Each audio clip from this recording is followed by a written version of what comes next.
to? I'm watching it now.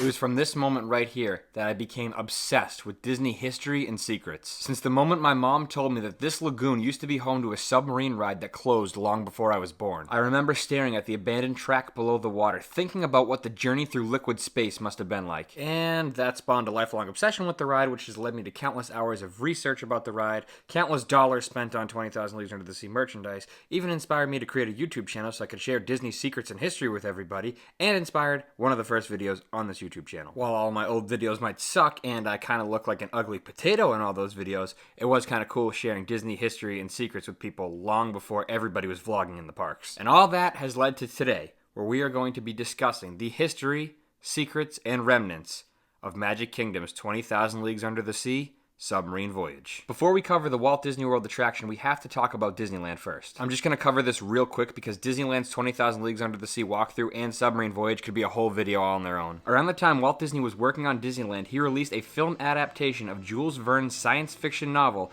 20,000 Leagues Under the Sea in December of 1954. The film was a huge success, getting nominated for 3 Academy Awards and taking home 2 Oscars. With Disneyland's opening day getting closer and closer, Walt was looking for something fun and interesting to add to Tomorrowland because on opening day there really wasn't much to do in Tomorrowland. Walt figured he could capitalize on the success of 20,000 Leagues Under the Sea by reusing the elaborate sets built for the film. And on August 5th, 1955, the 20,000 Leagues Under the Sea walkthrough exhibit opened to the public. But it would only be open for 11 years before it was closed to make way for Adventures Through Inner Space. In the late 50s, Walt Disney wanted to expand Tomorrowland and open 4 new attractions, one of those being the infamous Submarine Voyage, which opened on June 14th, 1959. Submarine Voyage was so popular at Disneyland that when it came time to build Walt Disney World, plans were made to bring a version of the submarine ride to the East Coast Park. By the late 60s, early 70s, submarines really weren't a thing of the future, so it was decided to place the attraction in Fantasyland and theme it to 20,000 Leagues Under the Sea. The ride vehicles were designed by Disney Imagineer George McGinnis and closely resembled Harper Goff's original design of the Nautilus from the film, the only difference being that the bottom half was redesigned to accommodate 38 passengers. Other notable Imagineers who worked on the project were Bob Gurr, who oversaw construction of the attraction, and Tony Baxter. I should also note that the ride vehicles weren't actual submarines,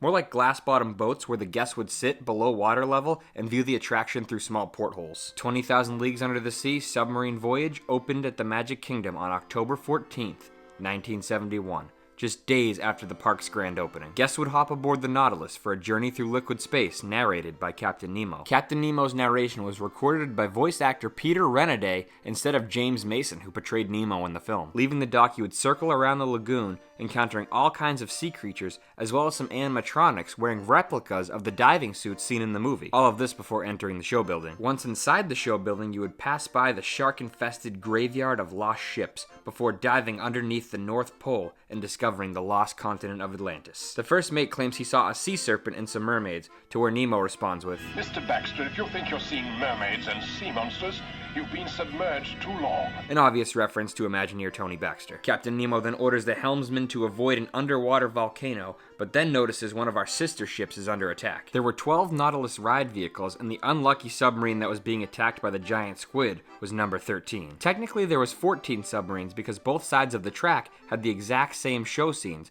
so 2 giant squids and 2 number 13 submarines, for a total of 14 Nautilus replicas. After repelling the giant squid with an electric charge, the Nautilus heads for the surface and guests disembark their submarine. Obviously, the attraction was an instant hit. Guests loved it, and it became a signature attraction at the Magic Kingdom. Although the attraction was very popular, it did have its fair share of problems, like high maintenance costs, low hourly capacity, and a lengthy refurbishment time. On September 5th, 1994, 20,000 Leagues Under the Sea temporarily closed for refurbishment, but what guests didn't know is this would be the last time they would be able to take a voyage with Captain Nemo. From 1994 to 1995, Disney was looking for a company to sponsor the ride, but that went nowhere, and in 1996, it became public knowledge that 20,000 Leagues Under the Sea would not be reopening. Many believe the reason for the closure was due to the high maintenance cost, which is why Disney was looking for a sponsor, but the real reason is much more complex than that. Anything Disney did from the mid-90s to the early 2000s was a result of Disneyland Paris. Good or bad, mostly bad, was a direct result of the financial failure of Euro Disneyland. Disney would do anything to save a quick buck during this time period. If it was in development, it was canceled, and if it could be closed, it was closed. Walt Disney World management saw this as the perfect opportunity to close the attraction permanently, but that idea didn't sit well with guests. Numerous calls and letters came into the Disney offices begging them not to close the attraction, so in early 1995 it was decided that the president of the Walt Disney Company, Michael Ovitz, would inspect the ride for himself and decide if it was worth keeping open. Magic Kingdom's operations staff hated the ride so much that they tried to convince Ovitz not to even bother riding the attraction because it was quote-unquote unsafe, but Ovitz insisted on seeing the ride firsthand. Early one morning, Michael Ovitz boarded the Nautilus for its final journey, but what he didn't know is that this voyage had been sabotaged. Operations staff specifically chose the worst submarine for Ovitz's inspection, and on top of that, they dumped buckets of water onto the floor, giving the illusion that the submarine had sprung a leak. So after a rather unimpressive ride-through of the attraction, Michael Ovitz deemed 20,000 Leagues Under the Sea unsafe and not worth fixing. Operations got their wish, and the attraction was officially closed. The lagoon sat empty for 10 years, being rethemed to Ariel's Grotto and the queue being used for character meet and greets. All of the show scenes remained underwater, just rotting away, while the submarines were sent to the scrap yards, and many of the pieces have popped up for sale over the years. 3 of the submarines actually survived, with one of them being cut in half and put on display at Disney MGM Studios in the water tank on the back lot, while the other 2 were shipped off to Disney's private island, Castaway Cay, where one of them was placed in the snorkeling lagoon for divers to explore,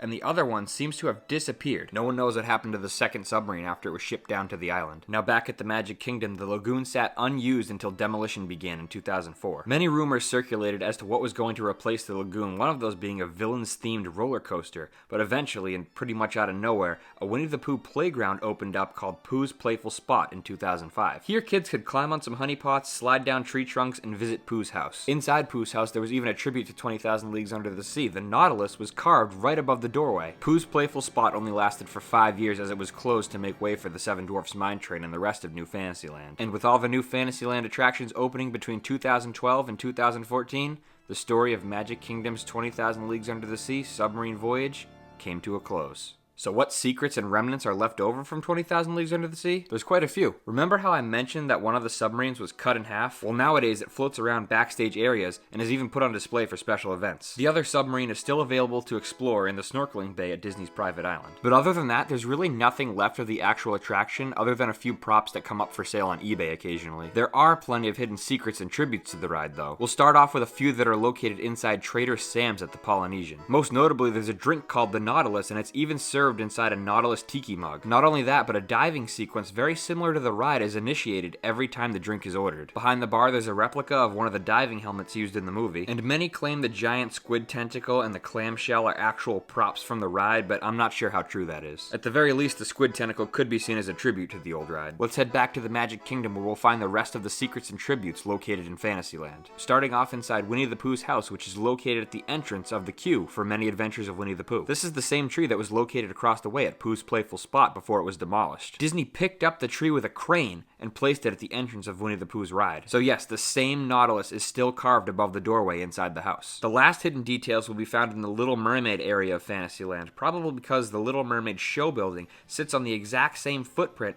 of 20,000 Leagues Under the Sea show building, and the lagoon was rethemed to Ariel's Grotto before it was demolished. Across from the entrance to the Little Mermaid attraction is a DVC kiosk that is full of 20,000 Leagues Under the Sea references, as well as a tribute to Ariel's Grotto. Inside the shop, you'll find plans and schematics for the King Triton statue that used to be found in the old 20,000 Leagues Under the Sea lagoon. And outside, there's a wood carving of Triton that looks very similar to the original statue. Also on the outside, there is a sign that reads H. Goff Cartography, which is a tribute to Harper Goff, who designed the Nautilus. Just above that sign is a weather vane with the squid on it, another reference to the ride as well as the film. For our final secret, we have to head into the queue for Under the Sea, Journey of the Little Mermaid. One fun fact is that Disney actually dumped water from the 20,000 Leagues Under the Sea lagoon into the queue while they were building the ride. But for the last little reference, on the left side of the queue, just before you enter the caves, look down into a small pool, and you'll find the Nautilus made out of rocks, symbolizing that 20,000 Leagues Under the Sea may be gone, but certainly not forgotten.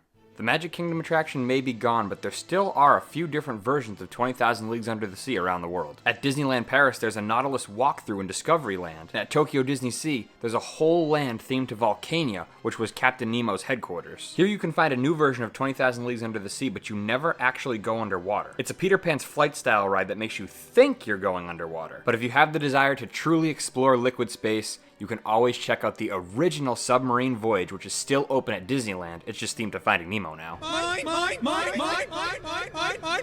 I want to thank you so much for watching this video. This is the first time I've ever really done anything like this, and it took me forever to make. There's definitely a few more topics I want to cover in the future. When that'll be, I have no idea. So just hit the subscribe button and hit the bell icon too, so you can get notified whenever I upload the next video. Thanks again for watching.